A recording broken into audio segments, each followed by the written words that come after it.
요한복음이고요. 9장입니다. 1절부터 7절까지 말씀을 우리 같이 한 목소리로 읽겠습니다. 그래요, 우리 1절부터 같이 한번 천천히 읽어볼까요? 1절입니다. 예수께서 길을 가실 때에 날 때부터 맹인된 사람을 보신지라. 제자들이 물어 이르되 라삐여, 이 사람이 맹인으로 난 것이 누구의 죄로 인함이니이까? 자기니이까? 그의 부모니이까?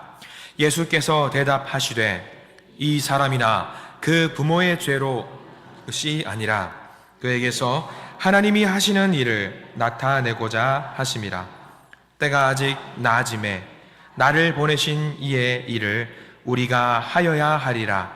밤이 오리니 그때는 아무도 일할 수 없느니라.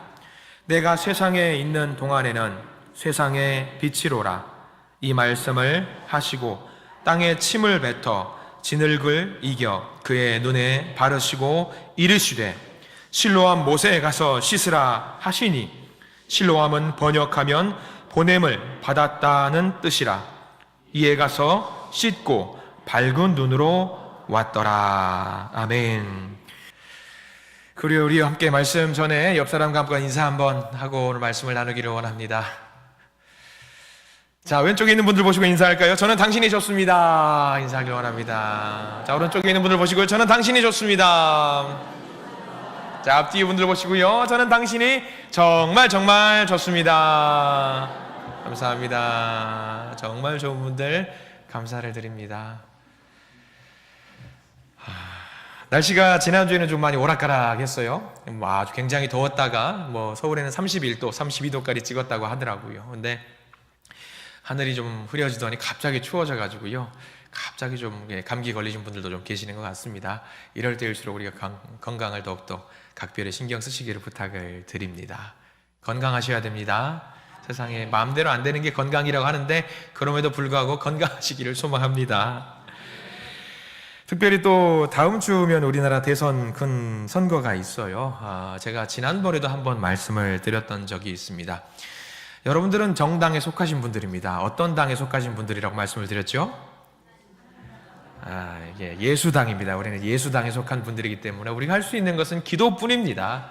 나라를 위해서 기도하셔야 됩니다. 반드시 기도를 하셔야 되고요. 마음에 어떤 이런 바람들이 있겠지만 그것보다 먼저 우리가 해야 될 것이 있다고 한다면은 우리는 예수당이기 때문에 예수님께 모든 것을 맡기는 마음으로 이 정치 어떤 선거에 임해야 된다는 것을 명심하시기를 부탁을 드립니다.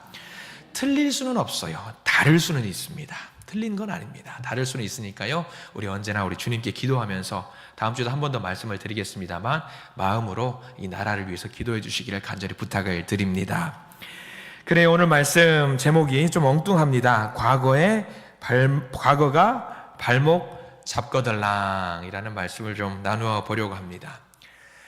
저는 운동을 굉장히 좋아합니다. 농구도 축구도 다 좋아해요. 구기 종목은 관여하지 않고 이 한 몸 날려서 할 만큼 너무나도 구기 종목을 좋아합니다. 지난주에 우리나라라고 해야 되기도 하겠죠. 큰 경사가 하나 있었죠. 손흥민 선수라고 하는 선수가 대단한 선수죠. 유로파 리그라고 하는 대단한 유럽의 큰 리그예요. 이 리그에서 우승을 했어요. 유로파 리그 우리나라 사람들은 우리나라 K리그 훌륭합니다. 훌륭한데 많은 분들이 공감을 하시는 것, K리그 경기를 보다가 유로파 리그나 챔스 리그 같은 것, 유럽의 경기를 보면은요, 우와 하면서 봐요. 그리고 챔스라든가 유로파 리그를 보다가 K리그를 보면은요, 뭔가 좀 아쉬워요. 그런 게 분명히 없지 않아 있습니다. 유로파 리그, 손흥민 선수가 우승했던 유로파 리그라고 하는 것은요, 유럽에서 넘버 2 리그예요. 가장 탑 리그는 챔피언스 리그라고 해가지고 그 리그가 가장 탑 클래스 리그고요. 바로 아래가 유로파 리그이지만 그 유로파 리그에서 우승을 했다라는 거 하나만으로도 굉장한 일을 한 거예요. 그리고 정말 놀라운 일을 한 겁니다. 그런 손흥민 선수를 보면서 많은 사람들이 축하를 했죠. 근데 여러분들은 아실 겁니다. 손흥민 선수를 키웠던 사람이 누구죠? 아버지였던 손웅정 코치, 손웅정 씨가 그를 잘 키우고 축구선수로 또는 인격적으로도 잘 키웠다라는 것은 모두가 다 아는 사실입니다. 유퀴즈라는 프로그램, 유재석 씨가 나와서 인터뷰를 하는 프로그램 있잖아요. 그 프로그램에 손웅정 씨가 나와서 인터뷰를 한 것이 있어요. 손흥민 선수가 유럽 프로리그 함부르크, 독일 리그죠. 독일에서 최연소 골 기록을 경신했다라고 합니다. 손흥민 선수의 유럽 리그 첫 번째 득점을 손흥민 선수가 몇 살 때에 만들었냐면 무려 한국 나이로 18살 때에 손흥민 선수가 그 득점을 얻어냈다라고 하는 거고요. 그 기록도 독일 리그, 함부르크 리그에서 굉장한 기록으로 화제가 되었습니다. 근데 그때 손흥정 씨가 그때의 기억을 회상하면서 하는 말이 있습니다. 그날 훈련을 마치고 경기를 마치고 자녀 훈련을 마치고 오면서 손흥정 씨가 손흥민 선수에게 주지 않고 뺏어왔던 것이 하나 있었다라고 해요. 그게 무엇이었냐면 컴퓨터, 여기 앞에 있는 노트북 같은 거, 이런 컴퓨터를 주지 않고 그날 밤에는 뺏어왔다라고 합니다. 왜 그랬을까요? 왜 그렇겠어요? 이 컴퓨터를 통해서 무엇을 할 수 있냐면 인터넷에 기사를 볼 수가 있어요. 그 기사를 통해서 밑에 나와 있는 댓글들이라든가 사람들이 어떤 생각을 하고 있는지를 볼 수 있습니다. 그러면 그의 아버지셨던 손흥정 씨는 왜 컴퓨터를 뺏어왔을까요? 사람들이 그 기사라든가 놀라운 기록들을 보면서 아마 손흥민 같은 선수는, 위대한 선수는 궁금했을 거예요. 내 이 기록을 사람들은 뭐라고 생각을 하고 있고 뭐라고 판단을 하고 있고 나는 어떤 위대한 사람인가를 확인하고 싶은 마음이 있었을 거예요. 근데 손흥정 씨는 그것을 보지 않기를 원했다라고 합니다. 그 상황에 도취될 수 있기 때문에. 그래서 내일 해야 되는, 오늘 해야 되는 훈련과 내일 해야 되는 훈련을 게을리할 수 있기 때문에 그 컴퓨터를 뺏어와서 외부와 단절시키고 지금 하고 있는 훈련과 내일 하고 있는 경기, 거기에만 집중할 수 있도록 손흥정 씨는 그 상황을 만들었다라고 하더라고요. 그러면서 손흥정 씨가 했던 말이, 이 말 굉장히 인상 깊은 말입니다. 이것은요, 사느냐 죽느냐의 문제입니다 라고 이야기를 했다라고 하는 거예요. 득점을 했습니다. 훌륭한 일을 했지만 그 일은 이미 어떤 일이냐면 과거의 일입니다. 과거의 일이에요. 그 과거에 발목을 잡히게 되면은요, 지금 내가 현재 중요하게 생각해야 되는 그 일을 못할 수가 있습니다. 그 과거에 발목을 잡히게 되면요, 미래를 잃어버릴 수도 있다라고 그 손흥정 씨는 생각을 했다라고 하는 겁니다. 그래서 뛰어난 활약을 하는 날, 손흥민 선수가 뛰어난 활약을 하는 날, 그 아버지였던 손흥정 씨는 왜 축구를 너가 시작하게 되었고, 너가 지금 어떤 마음으로 이 경기와 훈련을 임해야 되는지 설명을 해 주었다라고 해요. 몇 골을 넣었는지, 이겼는지, 졌는지, 그것은 중요하지 않았습니다. 경기 중에 득점을 못하면 어떻습니까? 그저 우리 아들이 다치지 않고 자기가 좋아하는 축구하면서 행복함을 느끼기를 소망했고 그거면 전부라고 생각을 했다라고 하는 거죠. 그 인터뷰를 보면서 많은 생각을 하게 됐습니다. 여러분, 과거 중요합니다. 중요하지 않다라는 거 아닙니다. 그 사람을 알게 만들기 위해서, 알기 위해서는요, 그 과거보다 중요한 것이 없습니다. 그래서 우리는 그 사람의 살아온 과거의 이력을 중요하게 여깁니다. 굉장히 중요한 것이 그 사람의 과거입니다. 저와 여러분도 마찬가지입니다. 우리의 과거의 삶 굉장히 중요합니다. 너무나도 중요합니다. 다만 오늘 손흥정 씨의 인터뷰와 오늘 말씀을 통해서 말씀을 드리고 싶어 하는 것은 그것보다 더 중요한 게 있다는 것을 알려드리고 싶어요.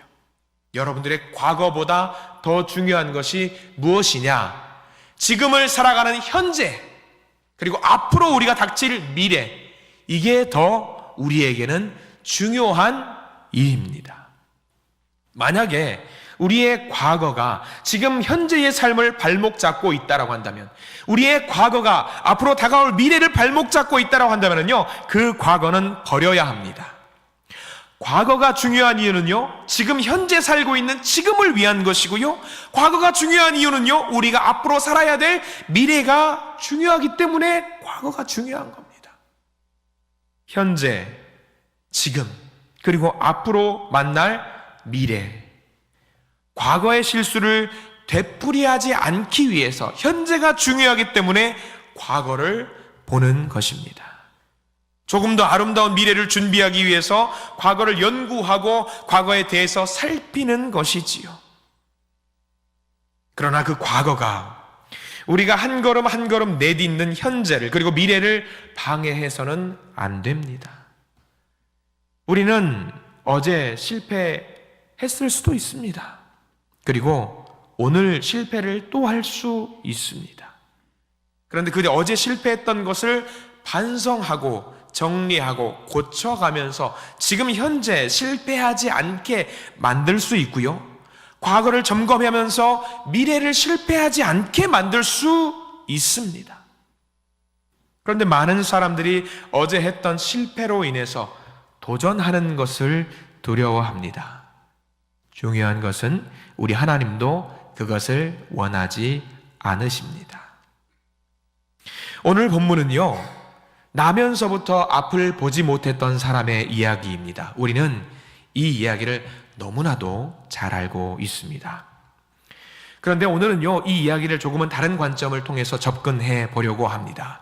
오늘 본문을 통해서 우리는 과거를 어떻게 대해야 하는지, 그리고 지금 우리가 어떻게 살아야 하는지, 미래는 어떤 믿음으로 우리 미래를 맞이해야 하는지 살펴보려고 합니다. 이제 우리 한번 말씀을 살펴볼까요? 우리 요한복음 9장 1절 말씀부터 함께 봐야 합니다. 9장 1절 말씀 같이 한번 읽어봅니다. 예수께서 길을 가실 때에 날 때부터 맹인된 사람을 보신지라 라고 나와 있어요. 예수님께서 제자들과 길을 함께 가고 계셨습니다. 길을 가시는데 누구를 만나냐면 성경에서는 나면서부터 앞을 보지 못했던 사람을 만났다라고 기록을 하고 있습니다. 그런데 제자들이 그 사람을 보면서 예수님께 질문을 던집니다. 2절 말씀 같이 한번 볼까요? 그 질문의 내용은 이렇습니다. 2절입니다. 제자들이 물어 이르되 라삐여, 이 사람이 맹인으로 난 것이 누구의 죄로 인함이니이까? 자기니이까? 그게 부모니이까? 질문의 요지가 뭡니까? 이 제자들, 주변에 있는 사람들, 그 주변에 예수님, 제자들 말고도 많은 사람들이 예수님을 따라가고 있었습니다. 근데 그 사람들이 질문을 던지는데 질문의 요지가 뭐예요? 이 사람이 나면서부터 맹인입니다. 누구의 죄로 인한 것입니까? 그의 부모의 죄 때문입니까? 아니면 그 자신의 죄 때문입니까? 왜 이런 질문을 했을까요? 왜 이런 질문을 했을까요?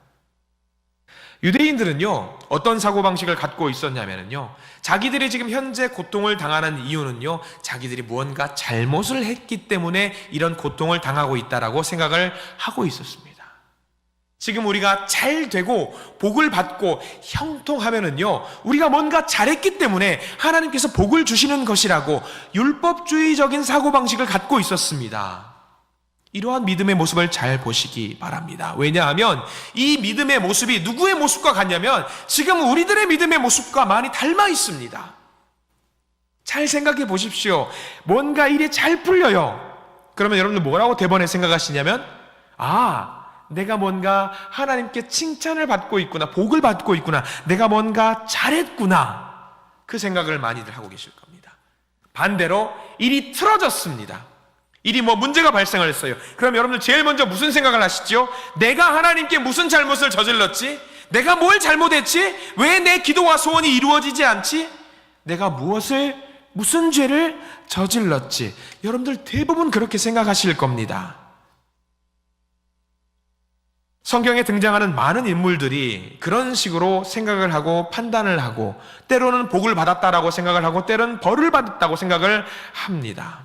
근데 그것은 누구 생각인 줄 아십니까? 우리 생각이에요. 우리 생각이에요. 하나님은 그렇게 생각하지 않으세요.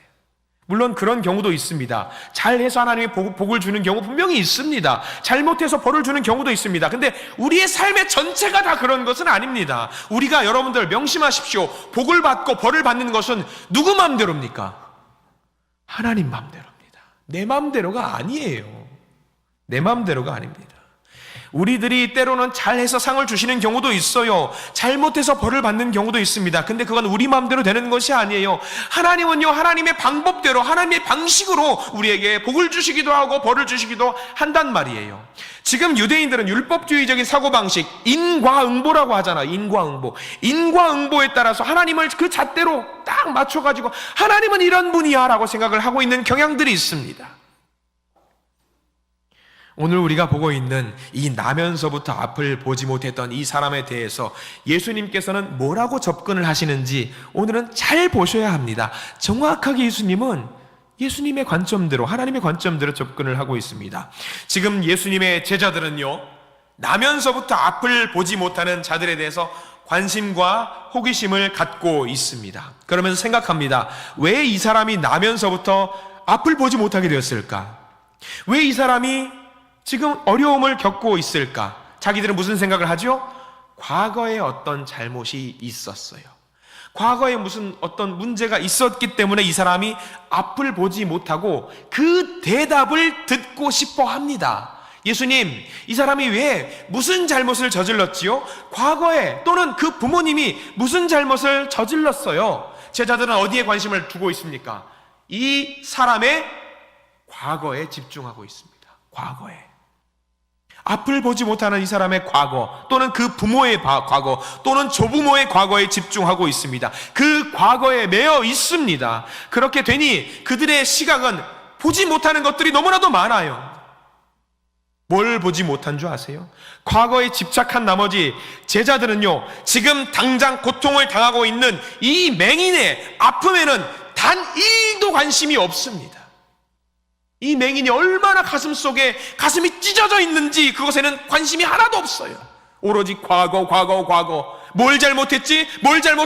뭐가 문제지? 거기에 집중한 나머지 이 맹인은 눈물을 흘려가면서, 피눈물을 흘려가면서 아파하고 있는 것을 보지 못하고 있었습니다.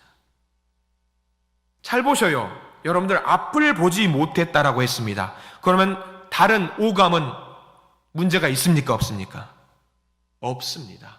이 사람 앞을 보지 못하는 것뿐이지 귀는 어때요? 공평합니다. 사람들이 그래요. 앞을 보지 못하는 사람, 다른 신체 기관이 발달해요. 어디가 발달했을까요? 어쩌면 후각이 발달했을 수도 있을 겁니다. 어쩌면 청각이 발달했을 수도 있었을 겁니다. 그러면 이 제자들이 이 사람을 가운데 세워놓고 웅성웅성 거리는 소리를 이 맹인은 들을 수 있었을까요? 없었을까요? 정확하게 들을 수 있었습니다. 그러면서 가뜩이나 속상하고 가슴이 찢어져 있는 이 맹인은 더 찢어지는 마음으로 그 앞에 눈물을 흘리고 있었습니다. 마치 자기를 동물원 원숭이 마냥 나는 아무 잘못도 없고 그냥 여기 앉아 있었을 뿐인데 마치 내가 무슨 잘못을 저지른 것처럼 제자들은 재단을 하고 있는 겁니다. 예수님, 저 맹인은 뭘 잘못했습니까? 과거에 뭘 잘못했습니까? 그것은 현재의 그 맹인에게는 상처가 될 수 있는 말이었습니다. 단지 자기들의 호기심을 채우기 위해서, 누구의 주장이 맞는지 확인하기 위해서, 내가 맞았어, 칭찬받고 싶어서 그 맹인에게 상처가 될 수 있는 소리를 마음껏 지금 하고 있는 거예요. 예수님께서 이 모든 상황을 지켜보시면서 하시는 말씀이 3절 말씀입니다. 우리 3절 말씀 같이 한번 읽어보기를 원합니다. 9장 3절입니다. 예수께서 대답하시되 이 사람이나 그 부모의 죄로 인한 것이 아니라 그에게서 하나님이 하시는 일을 나타내고자 하심이라. 예수님은 말씀하십니다. 누구의 죄 때문도 아니야. 너희들은 왜 그렇게 과거에 관심이 있니? 왜 그러니? 이 사람이 나면서부터 보지 못하게 된 것이 이유가 그렇게 중요하니? 그게 그렇게 중요하니? 꼭 이유를 찾고 싶니? 나는 그 과거에는 관심이 없어. 누구의 죄로 인한 것인지 관심이 없어. 나는 무엇 때문에 그가 앞을 보지 못하게 됐는지, 소경이 된 건지 나도 몰라. 왜 나한테 물어보니? 다만 나는 한 가지 알고 있는 게 있어. 그게 뭔지 아니? 저 사람이 앞을 보지 못하지만 저 사람을 통해서 하나님은 일을 하실 거고 역사하실 거고 하나님의 영광을 드러내실 거란다. 예수님은 지금 그 말씀을 하고 계십니다. 근데 이 말씀도 우리는 오해하는 게 있어요. 하나님의 영광을 드러낸다? 여러분들 대번에 무슨 생각을 하십니까?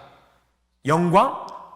그러면 여러분들 많은 사람들이 오해하고 있는 거, 그래 하나님의 영광이라고 하니까 내가 하지 못하는 그 일을 하시는구나. 뭐죠? 기적을 보여주시려고 하는구나. 기적을 보여주시려고 하는구나. 아, 드디어 우리 예수님이 여기서 또 한 번 기적을 보여주시네. 주변에 있는 많은 사람들이 우와, 우리 예수님 기적을 또 보여주시면서 많은 사람들이 하나님께 돌아오는 것을 하나님의 영광이라고 생각을 합니다.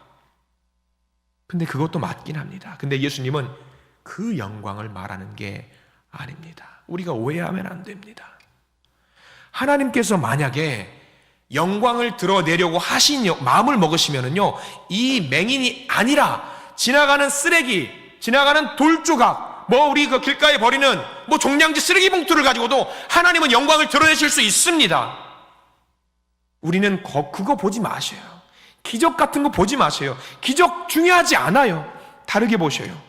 하나님의 영광은 다른 겁니다. 뭐냐? 예수님은 관심이 과거가 아니라 이걸 말씀하세요. 너희들은 이 맹인의 과거에 관심을 두고 있니? 그가 지금 현재 보지 못해서 가슴이 쓰라려서 찢어져 있는 것은 보지 못하니? 나는 과거에는 관심이 하나도 없어. 내가 지금 관심하고 있는 것은 너희들이 지금 짓거리면서 저 맹인에게 상처를 주고 있는 것이 관심이 있고, 그 고통에 관심이 있고, 현재 저 맹인이 아파하고 있는 것에 관심을 두고 있어. 나는 그를 치유하고 싶고 그가 겪는 아픔을 회복하게 만들고 싶어. 내가 보기에는 그게 하나님께 영광을 돌리는 거야. 그게 우리 예수님께서 관심을 두고 싶어 하는 것이었습니다. 그래서 9장 6절과 7절 말씀을 보셔야 합니다. 예수님께서 이제 행동으로 옮기십니다. 영광을 돌리시려고 했다라고 한다면요, 오늘 진흙을 짓이겨서 눈에 바르고 필요 없어요. 그냥 짜잔 하면은 눈뜨게 만들 수 있습니다. 많은 사람들을 보고 있잖아요. 그 자리에서 눈뜨게 만들면 되잖아요. 나면서부터 맹인이었다라는 것을 모든 사람이 알고 있으니까. 근데 예수님은 뭐라고 말씀하십니까? 6절과 7절 말씀 읽어보겠습니다. 시작. 이 말씀을 하시고 땅에 침을 뱉어 진흙을 이겨 그의 눈에 바르시고 이르시되 실로암 못에 가서 씻으라 하시니, 실로암은 번역하면 보냄을 받았다는 뜻이라. 이에 가서 씻고 밝은 눈으로 왔더라. 예수님이 제일 먼저 하셨던 일이 뭐냐면요, 그거예요. 어이, 이 친구야, 네가 앞을 못 보니까 참으로 많은 아픔이 있었겠구나. 사람들이 너에게 늘 물어봤겠구나. 누구의 죄 때문에 자네가 이렇게 눈이 보지 못하게 된 것이, 참 사람들이 자네를 함부로 대했구나. 자네 참 많이 힘들었고 답답했겠구나. 한 번도 빛이 뭔지 보지 못했던 이 비참한 인생, 자네 참으로 힘들었겠구나. 가서 안아주신 거예요. 예수님은 안아주시고 위로해 주셨어요. 왜? 지금 너무나 아파하고 있는 그 맹인의 모습을 보니까 예수님의 가슴도 미어지는 거죠. 그리고 그의 눈을 뜨게 만드셔요. 그냥 뜨게 만드실 수 있었다라고 말씀을 드렸어요. 그러나 그렇게 하지 않고 침을 뱉어 진흙을 만드시고 눈에다 발라 주시면서 실로암에 가서 씻어라. 그리고 말씀대로 했더니 그의 눈이 뜨게 되었다. 빛을 보게 되었다. 사람들은요, 왜 그렇게 불행을 겪게 되었는지, 도대체 뭘 잘못했는지 거기에만 관심이 있어요. 과거에만 관심이 있어요. 근데 예수님의 관심은요, 과거는 던져버리시고 상처받은 지금 현재의 그 사람을 만지고 싶어 하셔요. 그리고 그 사람에게 사명을 주어서 앞으로 이렇게 살기를 원하는 미래에 관심이 있으셨던 거예요. 그리고 제자들에게 알려주십니다. 지금 너희들이 해야 될 일이 바로 이거다. 과거의 일을 시시비비하면서 논할 것이 아니다. 이 사람이 왜 맹인이 되었는지 그것을 따질 것이 아니다. 그것 따질 시간에 가서 안아주고 위로해주고 손잡아줘라. 너희들의 할 일이 지금 그거다. 그게 하나님께 영광 돌리는 길이다. 이것을 가르쳐 주신 겁니다. 그리고 제자들에게 그 맹인을 통해서 사명을 주셔요. 그 증거가 뭔지 아세요? 실로암이에요. 오늘 말씀 보세요. 실로암이 무슨 말 뜻을 가지고 있죠? 7절 말씀 자세히 보십시오. 괄호 쳐 있는데 실로암은 뭐죠? 번역하면 보냄을 받았다라는 말입니다. 고침을 받았다, 회복을 받았다, 그게 아닙니다. 보냄을 받았다, 뭐죠? 사명을 받았다, 그겁니다. 우리들에게 말씀하세요. 가라, 지금 당장 가라, 지금 당장 가서 맹인을 안아주고 위로해라. 그게 지금 우리가 해야 될 가장 큰 일이다. 미래에 너희들이 해야 될 일이다. 그게 하나님께 영광을 돌리는 일이다. 그 말씀을 해 주십니다. 그래서 그 맹인이 순종하는 마음으로 실로암에 갔고요, 순종하는 마음으로 눈을 씻었고요, 순종하는 마음으로 사명을 받습니다. 그리고 그는 이제 어떤 사람이 되었냐?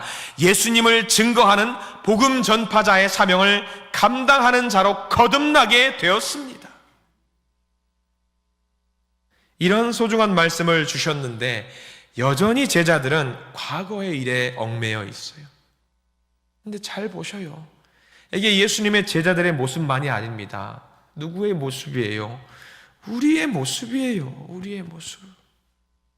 여전히 우리도 과거의 삶에 얽매여 있습니다. 우리들의 모습. 이거는요, 오늘 예수님께서 제시해 주시는 바른 모습이 아니에요. 예수님이 뭘 중요하게 여겼습니까? 지금이 중요하대요. 그리고 지금 우리가 사명을 받아서 앞으로 나아갈 미래가 중요하대요. 실제로 바리새인들이요, 종교 지도자들이 이 나면서부터 소경되었던 자가 눈을 뜨게 되었다라는 말을 듣고 나서 찾아와요. 그리고 물어봅니다. 이 맹인에게 도대체 무슨 일이 벌어진 겁니까? 당신의 눈을 누가 뜨게 했습니까? 물어보지요. 이 눈뜬 자가 바리새인들에게 뭐라고 말하는 줄 아십니까? 우리 성경 말씀 조금 넘어가 볼게요. 9장 32절과 33절 말씀, 성경 말씀을 성경책을 펴셔서 거기는 전체를 다 밑줄을 그어 두십시오. 9장 32절과 33절 말씀을 천천히 같이 한번 읽어보겠습니다. 같이 한번 읽어봅니다. 창세 이후로 맹인으로 난 자의 눈을 뜨게 하였다 함을 듣지 못하였으니 이 사람이 하나님께로부터 오지 아니하였으면 아무 일도 할 수 없으리이다. 아멘.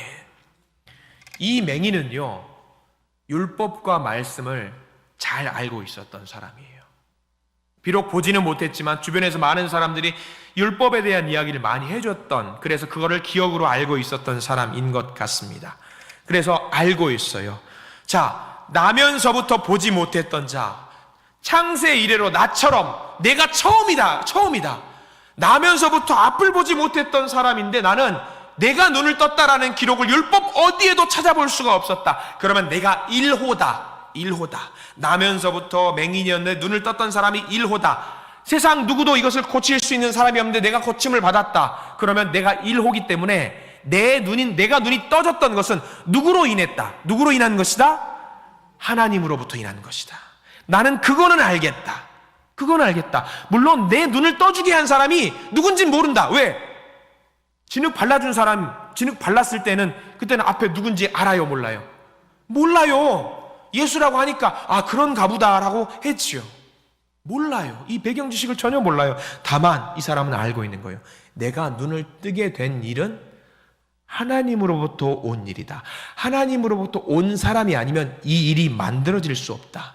자, 그러면 지금 바리새인들, 당신들이 나에게 이 일이 어떻게 된 건지 나한테 물어보는데, 아니, 나한테 물을 게 아니다. 당신들이 종교 지도자고 하나님을 믿고 예배하는 사람이니까 당신들이 답을 해줘라. 이게 무슨 일이냐? 당신들이 말을 해줘라. 종교 지도자는 답을 줘요, 못 줘요? 못 줍니다. 이 눈뜬 사람은요, 지혜로운 사람이에요. 그래서 아마 이 사람은요, 가는 곳곳마다 이 사건을 전했을 겁니다. 내 눈을 뜨게 한 사람이지 나는 예수인지 아닌지 잘 모릅니다. 그런데 눈을 뜨고 보니 그분이 예수라더이다. 그분은 과거의 내 모습에 연연하지 않고, 과거의 내 행적, 내 아버지 어머니 행적에 연연하지 않고, 지금 나를 안아주시고 나를 위로해 주시고 앞으로의 나에게 사명을 주시며 내가 할 일을 주시더이다. 예수가 하나님으로부터 왔다라는 것을 전했을 겁니다. 메시아라는 것을 전했을 겁니다. 누구보다 더 간절한 마음으로 예수를 믿어야 된다고 전했을 겁니다. 우리 사랑하는 한신 가족 여러분, 예수님의 제자들은요, 이 사람의 과거에만 관심이 있었어요. 근데요, 우리 예수님은요, 과거에는 관심이 없으셨어요. 오로지 그 사람, 그 백성, 그 자녀의 오늘, 그리고 그 사람의 내일에 관심이 있었습니다. 예수님께서는 그의 오늘의 삶을 바꿔주시고 앞으로 어떻게 살아야 될 건지 말씀해 주시고 선포해 주셨습니다. 우리도 살아가면서 참 많은 어려움을 겪게 됩니다. 때로는 병에 걸리기도 하고요, 때로는 사업이 어려움을 겪기도 하고, 때로는 정말 힘든 상황에 처하기도 합니다. 내가 그렇게 원했던 시험에 떨어지기도 합니다. 관계가 어그러져서 힘들어하는 사람들도 있습니다. 그럴 때 우리는 보통 어디에 관심을 갖습니까? 도대체 무엇 때문인지, 무엇으로 인한 것인지 거기에 원인을 찾고자 하는, 거기에 집착을 한 나머지 거기에 빠져 있어요. 그러다 보면은요, 나 스스로를 원망하기도 하고 아파하기도 하고요, 그 다른 대상을 원망하기도 합니다. 때로는요, 환경을 탓하기도 합니다. 누군가에게 책임을 전가하기도 합니다.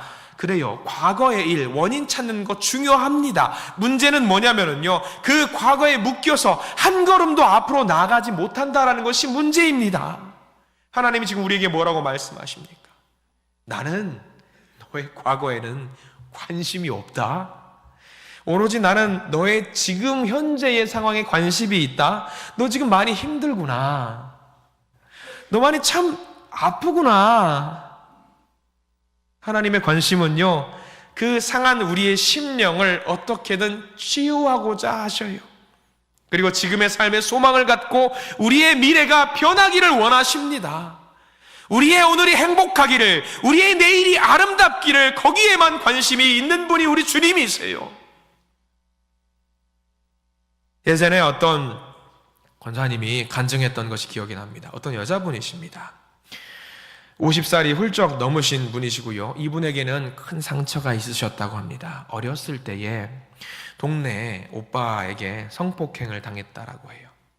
어린 나이에 아무것도 할 수 없어서 그게 너무 상처가 돼서 그 상처를 가지고 평생 살아갔다라고 합니다.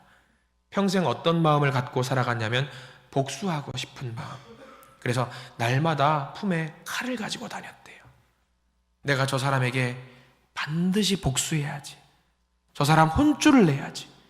10년, 20년, 30년, 그렇게 자기 나이 50이 넘을 때까지 그 마음 가운데 상처를 품고 살았어요. 내가 저 인간 진짜 혼쭐을 내야지. 내 상처 받은 아픔 그대로 돌려줘야지 하면서 그 상처를 가슴에 품고 50살이 넘어서까지 갖고 살았어요. 근데 정작 그 여인은요, 복수할 용기가 없었어요. 근데 이 사람이 나이 50이 넘어서 예수를 믿게 되었습니다. 예수를 믿게 되면서부터 그 누구도 줄 수 없었던 마음의 위로를 허락받더라는 거예요. 그 전에는 분명히 복수할 생각만 했는데, 그러면서 내 가정도 어렵고 내 삶도 어렵고 모든 것이 뒤죽박죽 어려웠는데 하나님께서 내 영혼을 치유해 주시고 미래에 대한 꿈을 주시더라는 거예요. 그러면서 깨달았습니다. 내가 바보같이 과거의 그 상처에 내 인생을 맡겨버렸구나. 과거에 발목 묶인 채로 내 평생을 살아왔구나. 어떻게 보면 그 과거의 그 사람은요, 이미 법적인 처벌을 받고 있기 때문에 내가 신경 쓸 필요가 없는 사람입니다. 나는 현재의 위로를 받고 이제 앞으로 달려나가기만 하면 됩니다. 그런데 그 사람이 40년 가까이 인생, 그 상처가 자기의 인생을 결정하게 만들었다라는 거예요. 그 사람을 내 인생에서 지워버려야 됐어요. 그런데 그 사람이 오히려 내 인생의 중요한 부분이 되게 만들었습니다. 그래서 그분이 기도하셨대요. 하나님, 과거에 발목 잡히는 인생 되지 않게 해주세요. 내 마음의 상처 좀 털어내 주세요. 오늘 새롭게 살고 싶어요. 내일 더 밝게 살고 싶어요. 그렇게 기도하시더라는 거죠. 여러분, 우리 그 과거의 상처에 발목 잡히는 인생을 살지 마시기 바랍니다. 과거의 상처가 내 인생을 결정하게 해서는 안 됩니다. 제가 늘 농담조로 우리 성도님들께 하는 말씀이 있어요. 영화 대사입니다. 무엇이 중요한디? 뭐가 중요해요? 과거가 뭐가 중요합니까? 현재 나의 모습이 중요하고 나의 모습을 안아주시는 우리 주님의 모습이 얼마나 귀합니까? 그리고 내 앞으로의 모습을 밝게 만들어주시고 레드카펫 깔아주시는 우리 주님의 모습을 생각하십시오. 그 손 붙들고 나가세요. 중요한 것에 집중하시기 바랍니다. 성경에는요, 과거에 어마어마한 상처를 갖고 살았지만 과거에 얽매이지 않았던 사람이 한 명 등장하는 사람이 있어요. 누구냐면요, 요셉입니다. 여러분들, 요셉은 누구에게 버림받았냐면 형들로부터 버림을 받았고요. 그리고 믿었던, 애굽의 노예로 끌려갔지만 믿었던 자기 주인에게 버림을 받았습니다. 그리고 여기저기 계속 치이고 얽히고 설키면서 세상의 상처란 상처는 다 가슴에 품고 살았던 사람입니다. 그러나 놀라웠던 것이 그는 그 상처를 마음에 품지 않고 탈탈탈탈 털면서 어디에 집중하고 살았냐면 하나님께서 복을 주시는 지금 현재의 삶에 집중하면서 살았습니다. 하나님께서 함께 하시는 지금 현재의 삶에 집중하고 살았습니다. 억울해하지 않았습니다. 하나님, 제가 왜 이런 어려움을 당해야 합니까? 무엇 때문입니까? 제가 왜 이런 비참한 처지가 되어야 됩니까? 만약에 그런 상처를 갖고 하루하루를 살아갔다면 눈을 뜬 아침이 그렇게 끔찍했을 겁니다. 억울할 만도 합니다. 그럼에도 불구하고 과거의 상처에 집착하지 않고 현재의 삶을 열심히 살았습니다. 그가 나중에 총리가 되어서 고백을 합니다. 이런 고백이었겠죠. 주여, 제가 어떻게 하나님이 주신 이 인생, 좋은 인생, 행복한 인생을 두고 하나님 앞에 죄를 범할 수 있겠습니까? 내가 하나님이 살아계심을 분명히 알고 있고 지금 현재에 나와 함께 계신다라는 것을 알고 있는데 그 하나님 앞에서 제가 어떻게 죄를 범할 수 있겠습니까? 그러면서 현재의 삶에 충실했습니다.